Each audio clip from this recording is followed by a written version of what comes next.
Continuando aqui a segunda parte da nossa aula, continuando, né, a questão da reconvenção. Falamos de reconvenção, revelia, falamos de impugnação específica na defesa de mérito, falamos de autos conclusos, conclusão, né? Demos aí os requisitos de admissibilidade da reconvenção, 4 requisitos, né? Falamos de 4 requisitos para que haja reconvenção, e dentro desses 4 requisitos falamos aí, o primeiro, né, tem que ser as mesmas partes, né? Segundo, conexão, causa de pedido, tem que haver essa conexão. Terceiro, identidade de rito, e por último, o juiz tem que ser o mesmo juízo, a mesma competência.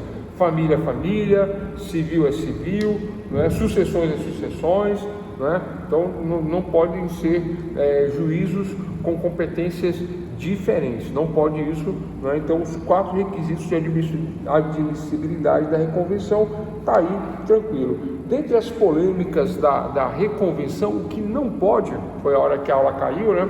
Não pode reconvenção, não pode haver emenda na reconvenção como a ação principal. Na ação principal, se não houver um requisito, algo que não foi atendido, o juiz manda emendar a inicial para prosseguir.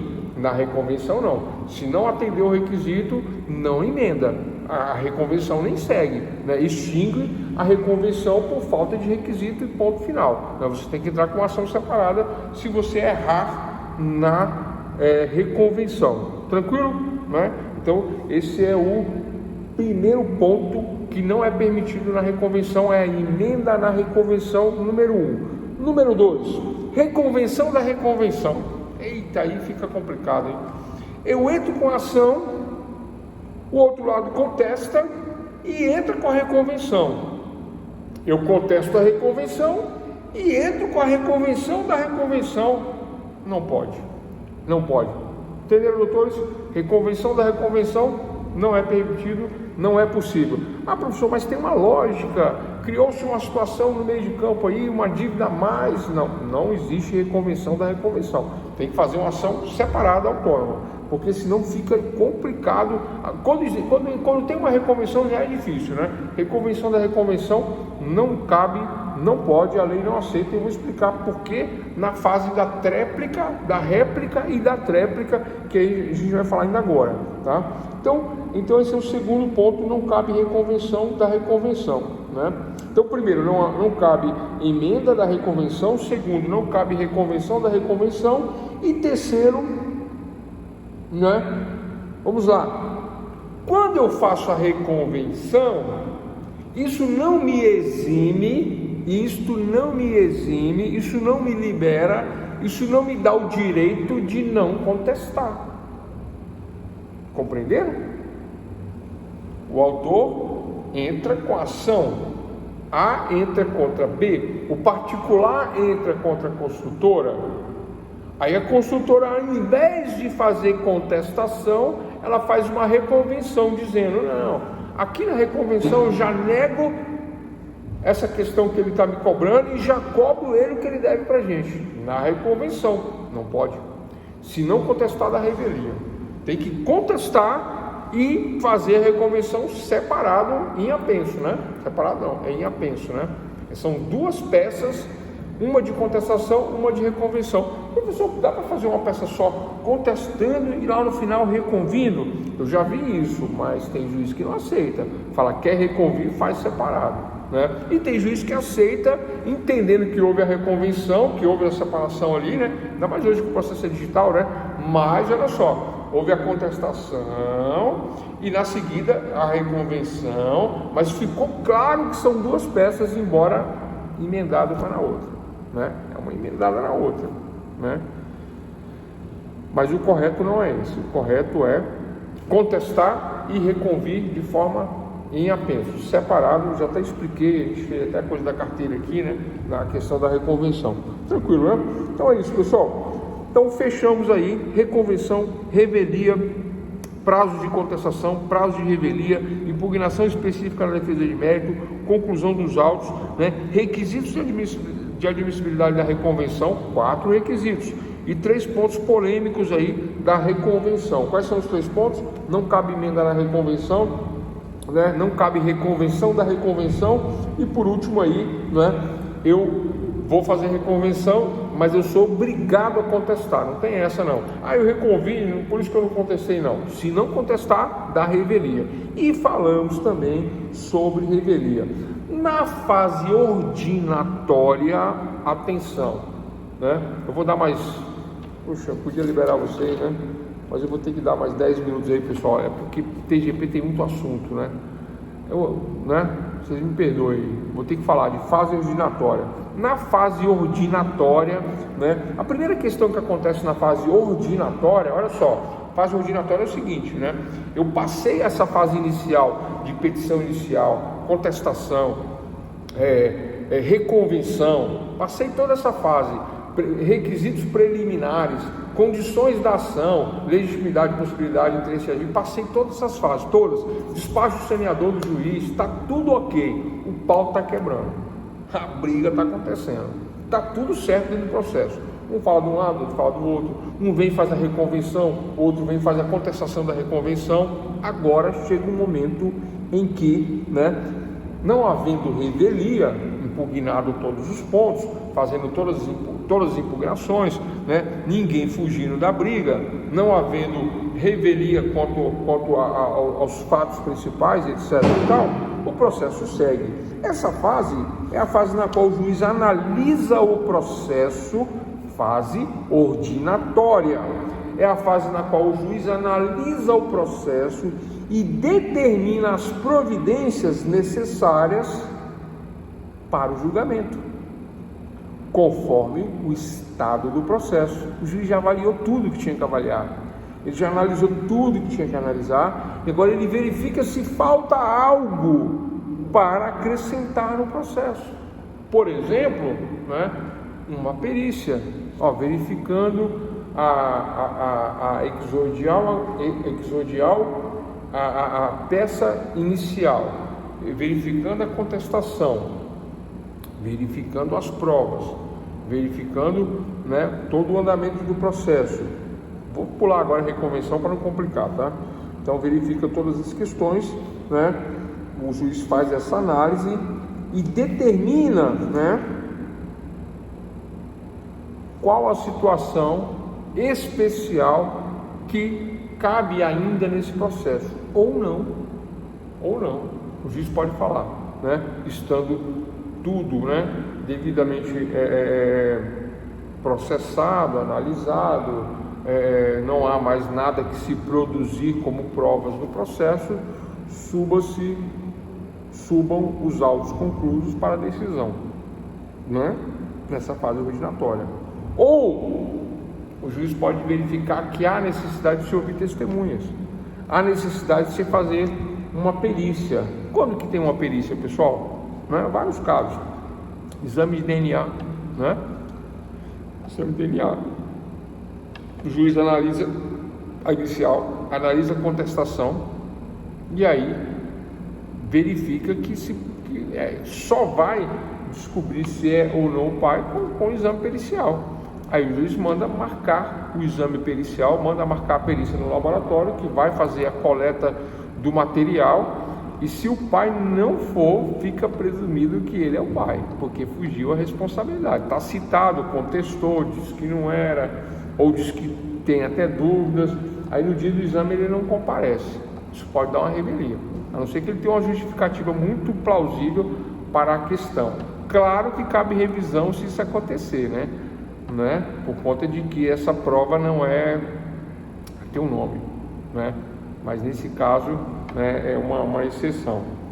Tranquilo, pessoal, né? Fase ordinatória. Na fase ordinatória pode acontecer a revelia, tá? Ou seja, o lado não contestou da revelia.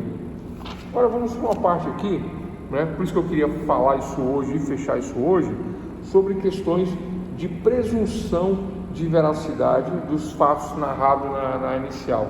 Pessoal, nem tudo se presume verdadeiro na inicial, tá? Existem as exceções para isso, né? Existem as exceções. E uma das exceções, né, é quando se trata de direito indisponível. Direito indisponível, né, não se presume verdadeiro, ainda que não contestado, e um dos casos é justamente esse, paternidade, né? Eu entro com com a petição de guarda, eu não consigo, de guarda não, de paternidade, eu não consigo provar a paternidade, porque eu não consigo a coleta do exame, e eu não consigo fazer o exame de investigação, porque eu não consigo simplesmente, né, o material genético e tal, e aí é aquela história, né? Aí o juiz vai dar por presunção, tem juiz que dá, mas trata-se de um direito que depende dessa prova, né? E entendo eu que é um direito indisponível, e sendo um direito indisponível, fica sempre dependendo dessa questão. Então, as exceções para a revelia: não induzirá a revelia ou presunção de veracidade. 3 hipóteses. Número 1, né? Havendo pluralismo de réus. Olha só, eu entro com ação e tem 3 réus. 3. Entro com ação e tem 3 réus. Um não contesta, o outro também não contesta, mas um dos 3 contesta, não dá revelia. Por isso que não contestaram, não dá revelia. A ação continua, prossegue, e no andamento, aí que tem um pulo do gato aí. Por que não dá revelia? Porque um contestou. Se contestou, formou autor, juiz, autor e réu. Esse que contestou salvou os outros 2 aí, ainda que indiretamente, porque o processo continua, e ainda que não haja contestação, o que acontece? Olha só, mas aí tem um problema, né? O autor entra com a inicial, o réu entra com a contestação.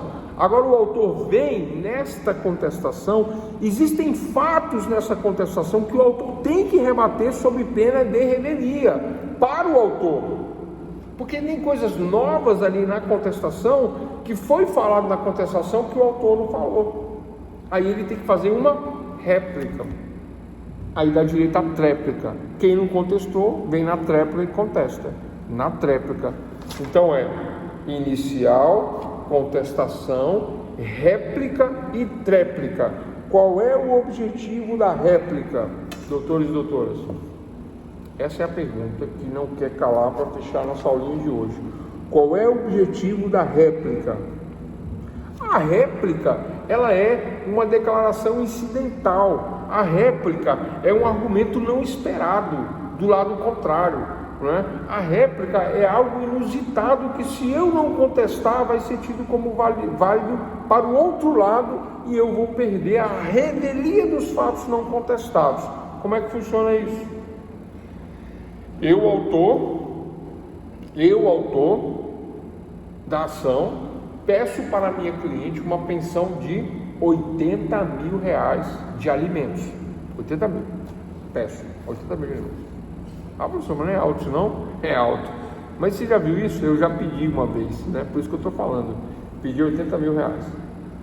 O outro lado contesta. Que absurdo, R$80 mil. Isso é a pensão do filho do Rubinho. Isso é a pensão do filho do Rubinho, o que mais? Tem uns assuntos assim, né? Onde já se viu e tal, né? Não dá para pagar esse valor? 80 mil, criança não gasta 80 mil. Contestação.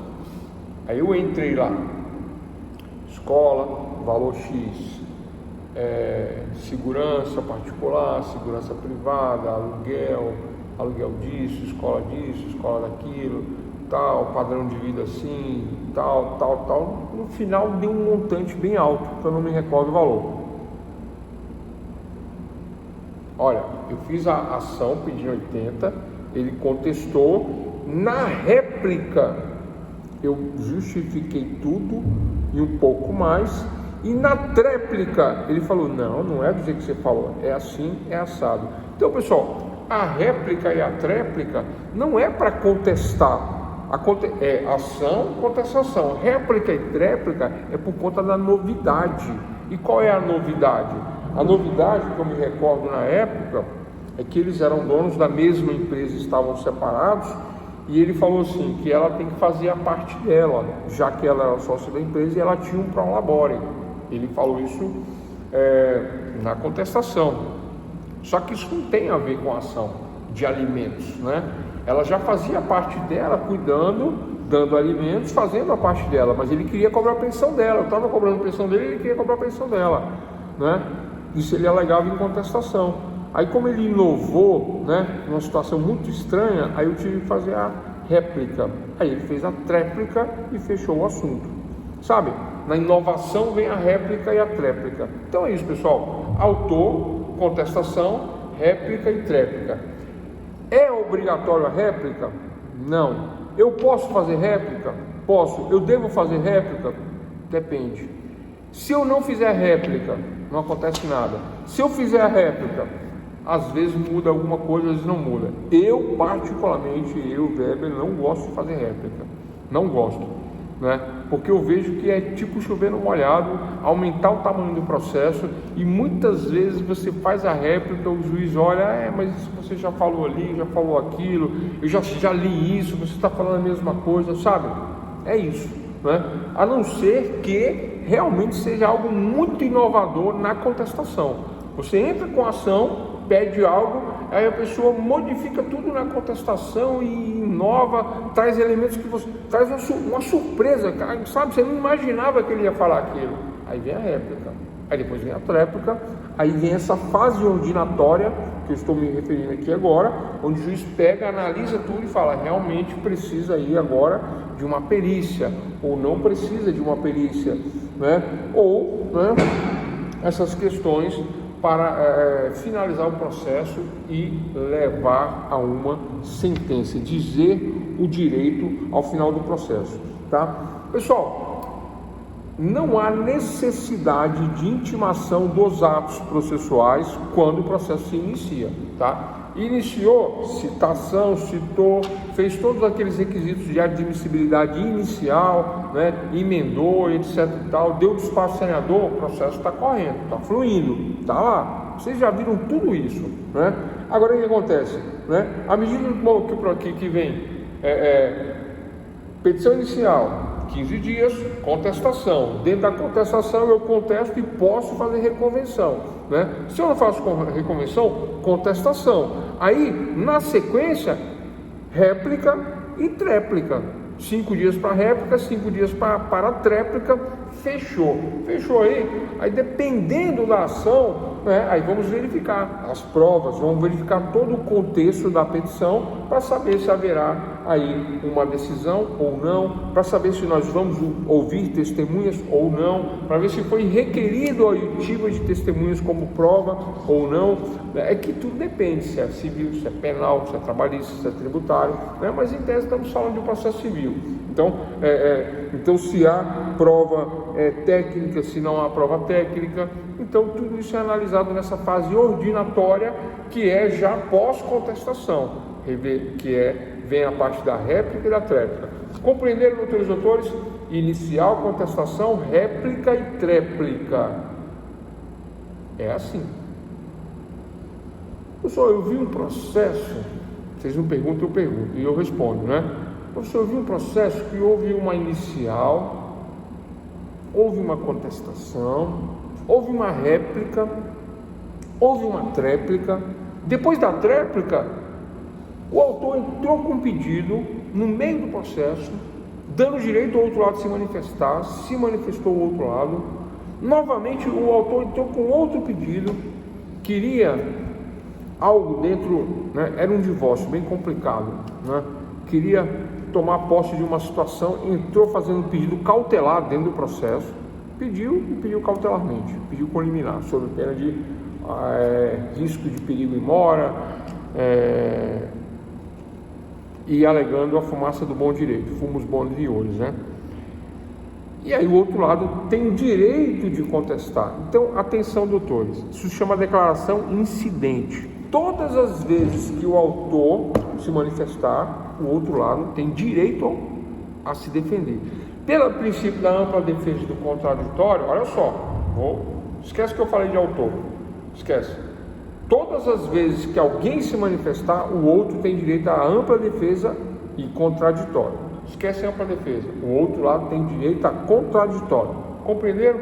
Todas as vezes que alguém se manifestar, o processo já está tramitando, autor entrou com a inicial, o réu contestou, houve a réplica, houve a tréplica, estamos na fase ordinatória, juntando provas, contestando e etc e tal. Mas é uma ação complexa, muito complexa. Está lá.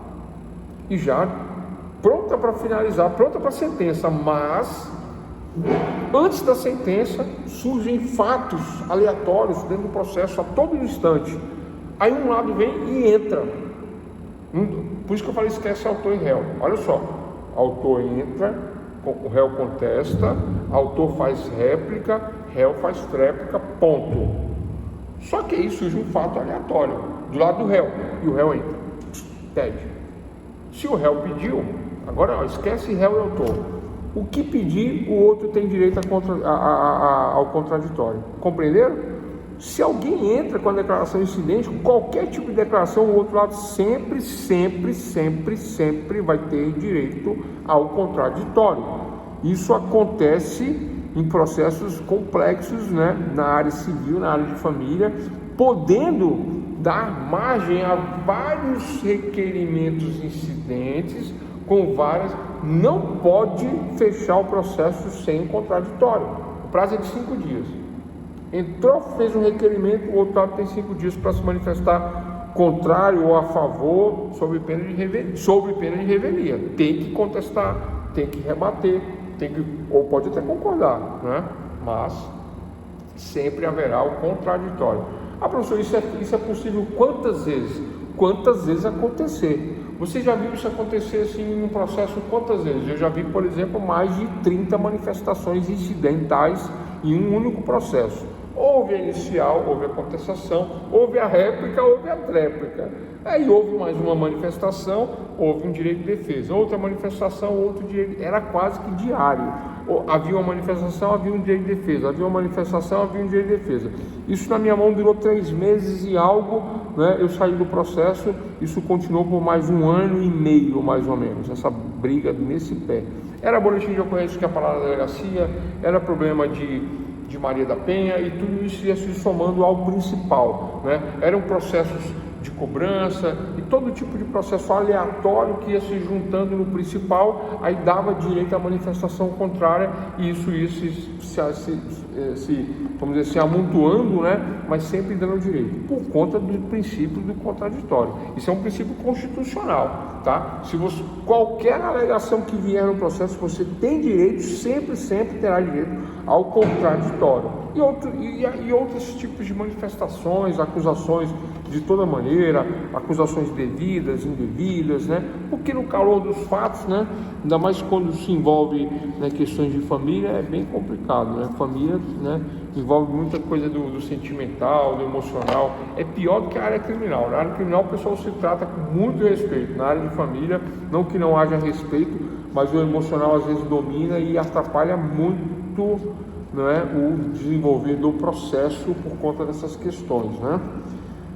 Então é isso, pessoal. Da revelia, tá? Quando tiver mais de um réu, quando houver pluralidade de réus, se um contesta, acaba não dando revelia, porque um contestou e aí na sequência os outros vão poder fazer réplica e tréplica. Tranquilo? Então, primeiro momento que não dá revelia. Segundo momento, direitos indisponíveis. Acabei de falar, né? Que é essa questão. Direito de família normalmente não dá revelia, tá? Direito de família, de maneira geral, não dá revelia, tá bom? Sucessões, né? Eu entro com o pedido de inventário e a pessoa não contesta o inventário. Não é para contestar o inventário.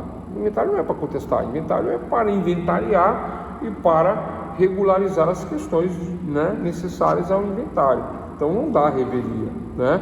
O que pode dar muitas vezes, né, depois de um determinado tempo, talvez uma prescrição, né, talvez até uma decadência, mas revelia não, né? Então é um direito indisponível. E por último,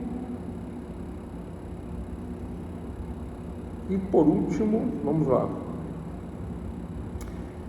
Quando a petição inicial, ela deve vir acompanhada de um instrumento público, não é? Indispensável à propositura da ação. Que documento é esse?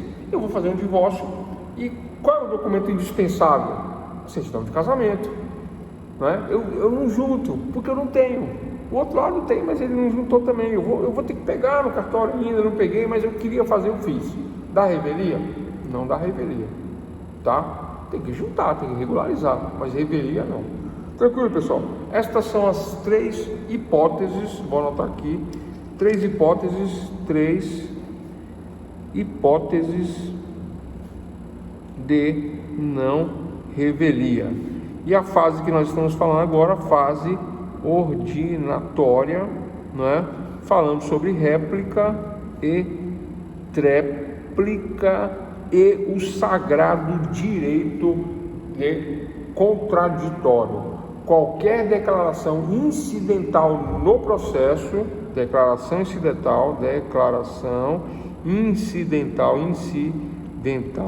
qualquer uma dá direito ao contraditório na ação. Tranquilo, pessoal? E ponto final. Vocês me perdoem aí, né, o alongar da aula, vocês me perdoem aí a quantidade de matéria, mas eu tinha que falar isso ainda hoje, porque amanhã, doutores e doutoras, eu vou falar aí de julgamento antecipado da lide, tá? Saneamento do processo, e aí eu quero já entrar nas provas, teoria geral de provas dentro do processo, né? Testemunha, documento, perícia, o que mais? Eu tenho que fechar isso amanhã, e para deixar as duas últimas aulas aí para recurso, né? Também não é muita coisa não, é tranquilo trabalhar recurso, né? Quando recorrer, quando não recorrer, como recorrer, para quem recorrer, como é o recurso, né?